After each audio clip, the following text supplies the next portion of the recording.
How would you like to talk about investment committee? I can tell you a story. I would love to hear the story. So when I was living in Sao Paulo, Uh-huh. I decided I was going to date the woman who lived right above me in the apartment, Mhm. and we went on we're driving in the car together, Mhm. and she would just go left and right and left and right, and I'm like, don't you check your blind signals or your blind signs? Mhm. Your what are they called? Yeah, your blind spots. Your blind spots. Yeah.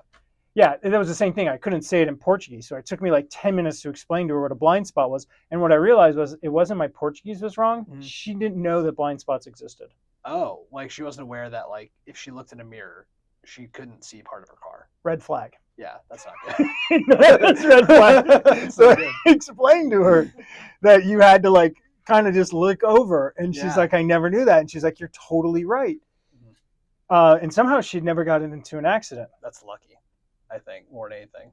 The next day she got in an accident. Oh no. And she came back and she blamed me. Yeah. And because she didn't realize you had to slow down while you. Oh yeah, because otherwise you pull yourself. Yeah, or right? she hit the car in front of Yeah. her, and she was so mad at me. And Yeah. Do you think she still checks her blind spot or no? You think she just threw that one away? man, not sure. But that Yeah. is, in a nutshell, is why we have investment committee. Yeah, that's actually very, very on the nose. Yeah. Yeah, and for people who don't know, investment committees are typically groups in financial institutions that sit down, they talk about their investments and their strategy, and most importantly is you have different opinions that come in and keep you on track and try to illuminate blind spots. So we have an investment committee Mhm. at Conscious Wealth. We meet every month. Yes. Usually the first Thursday every month. We have a big one coming up because it's Mhm. not only the first Thursday of the month, but it's a quarterly meeting where Yep. we really look at. So during these meetings, we look at all of our investment holdings. Mhm. On our quarterly meetings, we're looking at macro and it's a big meeting for us. Mhm.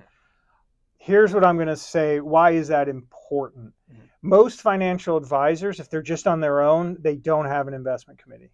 No. Even more financial advisors don't even manage money anymore. Right, they just sub it out to someone else. They sub it out. So Mhm. when I was at Merrill Lynch, a lot of people would just hand it off to Merrill Lynch and say, you be my investment committee. Mhm. Or name the firm, and then, or maybe that you could be at a Merrill Lynch and say, well, I'm just going to ask BlackRock to do it. Right. And increasingly more financial advisors or wealth management firms are not managing their own money. So really they don't need a financial investment committee. Right. They just assume that someone else is handling that on the portfolio management side. Yes, Mhm. which Harrison Ford once said, I will not outsource my stunts any sooner than I will outsource somebody making love to my wife. So it's just generally a bad idea to ask. Well, for some people it works because it's more efficient. Sure. Clearly there might be people that are smarter than you, so you're like, why don't I just try to get the smartest people? Mhm. Yet the problem of outsourcing investment committee or not having it within your own is that you just become more extrapolated from or farther away from your investments. Yeah. So our investments, our clients trust us. Mhm.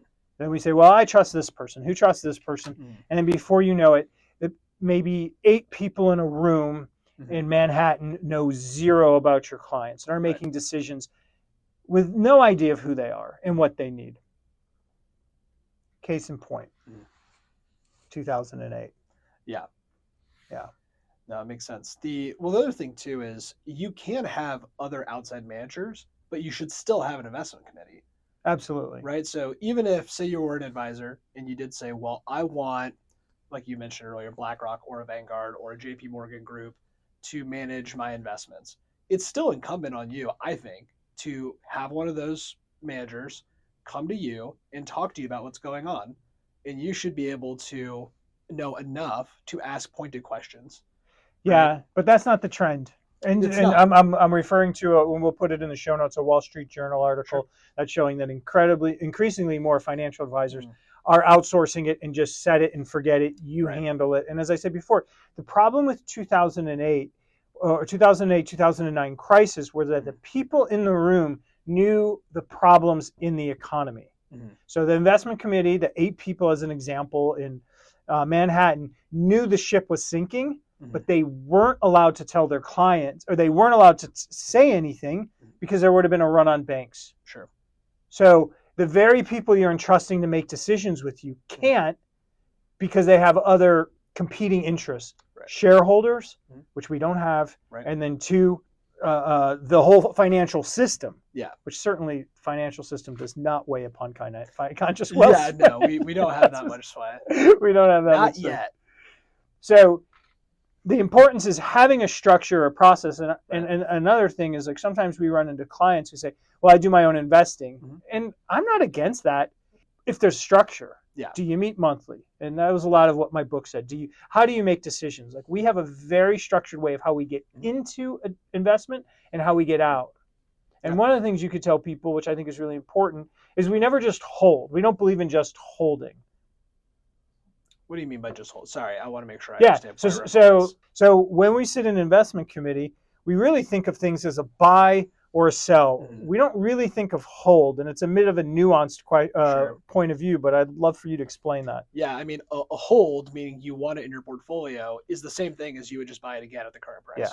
If you wouldn't buy it again, then you would sell it. Then we got to sell it. Right. Yeah. If you don't want it now, like, wait till you see it at this other price, right? You either want it or you don't. Yeah. And we have to look at that all the time. And so having that structure for when you buy, when you sell, when you do any type of tax loss, how we're bringing in new asset classes. Yeah. Do we bring in international or emerging markets? These are all things we're looking at. What's the size of our portfolio in terms of, like, large cap, small cap, mid cap? Are we investing in big or small companies? Yeah. All of that is done daily. We're looking at our investments, but we sit down and look at across the board for all of our clients on a monthly basis at the investment committee. Yeah, and one thing I like about our investment committee too is it's not set in stone. So if we as a team can't agree on one position, we don't make a decision right away. We go back, we get more research, we come back as a team, and then we push forward. So what I like about that is, well, a great example is when we had moved to bond towards more fixed income, we sat down, we said, hey, rates are really good. And we went back, took a month off, studied where rates were, talked to experts, and then we made a really informed decision, which I really liked. Yeah, so I am you can say I'm the boss. I'm the chief investment officer. Yes. So at the end of the day, I have the final say. Yes. And that's how, and responsibility lies on me at the end, what decision was made. Sure. But everybody in the room speaks. Everyone states their case. Everyone is heard. And it has happened that I've gone against the team, but very rarely. Yeah. Very rarely. Correct. I can remember one or two times where I said, the team is saying this, I hear everybody, but we're not going to do it. Yeah. And even still, so the decisions are, the purpose of an investment committee is not democracy, is really just about seeing your blind spots. Yeah, no, it's to avoid uniformity of thought.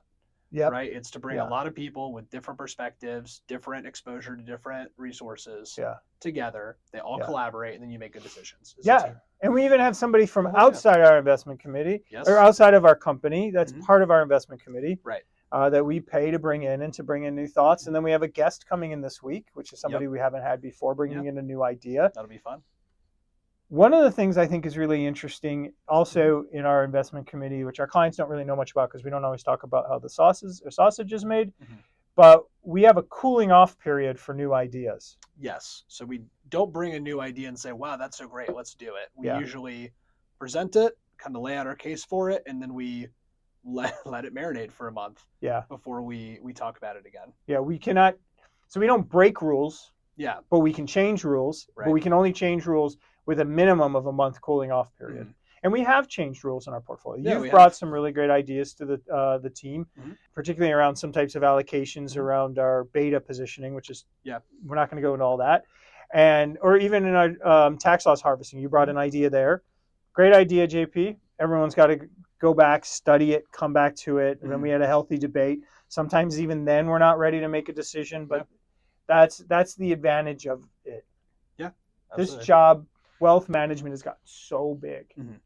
Like when if you started 30 years ago, maybe 35 years ago, which I did not, you're just buying stocks and bonds. Yeah. You don't even really have a portfolio. You just kind of buy things as they show up. You have one. It's not that intentional one. True. Yeah. Yeah. And then, But yeah, you didn't really think of portfolios. And then it turned into financial advisors as opposed to brokers. It went to financial advisors. Sure. Then it went to wealth managers. Now everybody wants to be a family office. Mhm. I don't know where the industry's going. I know where we're at, where we're offering wealth management with financial advice, with financial planning, with some financial family office services. But in order to do that, it just can't be one person anymore. It really needs to be a group. Yeah, it has to be a team. And that structure, that process allows me to not have too many sleepless nights. Yeah, definitely. You can share it across all of us now. So that's the investment committee, which I think we wanted to talk about because we don't really, I think we mention it a lot, but it's really important. I think if you're doing it on your own, you should ask, what is the structure I have around my investments? Mhm. How am I tracking when I buy, sell, performance over a month, performance over 3 months, not just performance of each individual stock. All that stuff's in my book, and we'll just give you that chapter if you write in. We'd be happy to send you that. Mm-hmm. If you're working with a financial advisor or wealth management firm, you should ask them, when do you meet? Who's in the room? How often do you do it? Yeah. Why do you make certain decisions? And then the other question is, are you doing it, or is it some cat in Manhattan who I never met before, and what are their other interests or other competing interests that they have, and how do I know that they're really representing me, or are they more interested in their financial organization or the entire structure? Sure. Any others? No, I like all of that. I mean, really, it's, the easiest thing to do would be for us to put this off on somebody else, but we choose not to do it because it's not the right thing to do. That's just how we feel about it. Yeah, I guess, we're not, and also not only are we not putting it off on someone else, we're not just putting it into product. Yeah. Which is like, so what does that mean? Or not just saying, well, we're not going to really do this, but we'll just buy the entire market. We'll buy everything in the S&P 500. Right. Or we'll buy all the sectors and equal weight them or something and say, well, and then that's kind of the equivalent of the old monkey throwing the dart at the New York Times or whatever. Yeah. Or the, great article. Is it? Yeah, every 10 years they run that experiment. I remember when they were doing it. Mm-hmm. Yeah. I was like, I think he was on TV, little monkey. Throwing a dart. Good aim. I should have taken him to a bar. All right. Well, if you're watching this and you're wondering what's happening at next week's investment committee meeting, give us a shout. Cool. Thanks. Let's get back to work. All right. All right.